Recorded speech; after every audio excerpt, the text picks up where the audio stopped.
السلام علیکم ورحمۃ اللہ وبرکاتہ۔ ناظرین کرام، مرکزی حکومت کی جانب سے بنائے گئے وقف ترمیمی ایکٹ سن 2025 کے خلاف دائر درخواست کی سماعت 16 اپریل کو سپریم کورٹ میں ہوگی۔ پیر کو جمعیت علماء ہند کی جانب سے پیش ہوتے ہوئے سینئر وکیل کپل سبل نے chief justice of India Sanjeev Khanna سے کیس کی جلد سماعت کی درخواست کی تھی۔ چیف جسٹس آف انڈیا نے کپل سبل کو یقین دلایا تھا کہ وہ جلد ہی تاریخ طے کریں گے۔ سپریم کورٹ کے رجسٹرار کی جانب سے ایڈوکیٹ آن ریکارڈ فضل ایوبی کو دی گئی معلومات کے مطابق درخواست کی سماعت 16 اپریل کو ہوگی۔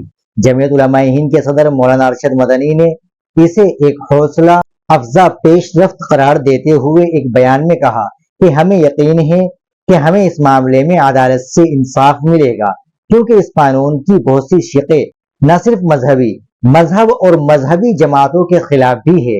مولانا مدنی نے کہا، اس قانون کی منظوری کے بعد سے ملک بھر کے مسلمانوں میں شدید پریشانی، غم اور غصے کا ماحول ہے۔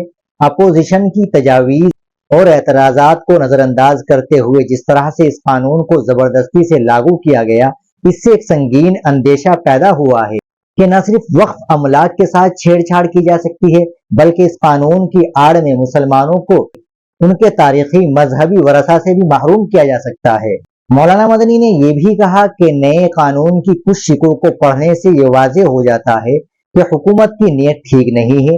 یہ قانون نہ تو مسلمانوں کی بھلائی کے لیے ہے اور نہ ہی وقف کے معاملات میں شفافیت لانے کے لیے ہے، بلکہ اس کا مقصد صرف وقف املاک پر قبضہ کرنا ہے۔ اس سے نہ صرف ملک بھر میں مسلمانوں کے خلاف تنازع کا نیا محاذ کھل سکتا ہے، بلکہ فرقہ پرست طاقتیں بھی اس کا فائدہ اٹھا کر ملک کے امن اور اتحاد کو نقصان پہنچا سکتی ہے۔ ناظرین کرام، یہ تھا مولانا ارشد مدنی کا بیان۔ آپ اس بیان کے تعلق سے کیا کہیں گے اور وقف بل کے تعلق سے کیا کہیں گے، کمنٹ باکس میں ضرور بتائیں۔